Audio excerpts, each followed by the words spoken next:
خوشی کے مارے ہمارا سینہ چوڑا ہو جانا چاہیے، لیکن ہاں پھر میں ادب سے عرض کروں گا کہ قرآن پڑھانے والے کی تنخواہ جو آپ لوگ کم دیتے ہیں نا، اس کا بھی انصاف ہوگا اللہ کے ہاں، ضرور انصاف ہوگا، گھبرائیے نہیں، ضرور ضرور۔ قرآن کی عظمت دل میں ہے، قرآن پڑھانے والے کی عظمت نہیں۔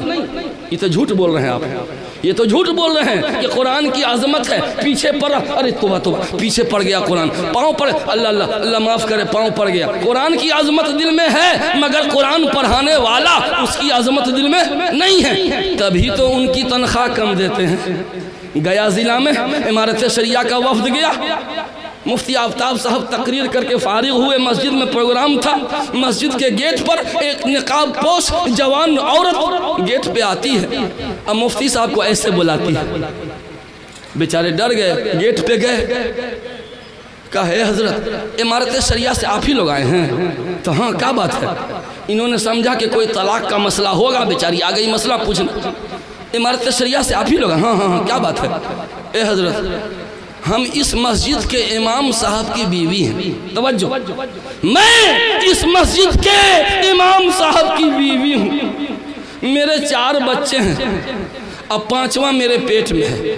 اللہ اللہ، پیٹ کے بچہ کے بارے میں بھی بول دی، حالات نے اس کو کتنا توڑ دیا تھا، کتنا زخمی کر دیا تھا کہ پیٹ کے بچے کے بارے میں بولنے کی بات تھی نہیں، لیکن آدمی جب ٹوٹ جاتا ہے تو پھر زبان آؤٹ آف کنٹرول ہو جاتی ہے۔ کہا اے حضرت ہم اس مسجد کے امام صاحب کی بیوی ہیں، میرے 4 بچے ہیں، 5واں میرے پیٹ میں ہے، کل ملا، بس ختم کر رہے ہیں، کل ملا کر کے ہم لوگ 7 آدمی ہوئے، اور اس مسجد کے صدر صاحب، سیکریٹری صاحب 4000 روپیہ تنخواہ دیتے ہیں، 4000 روپیہ میرے شوہر کو یہ تنخواہ دیتے ہیں۔ بتائیے 4000 میں گھر چل پائے گا؟ آپ لوگ امارت شریعہ سے آئے ہیں، ذرا آواز اٹھائیے گا۔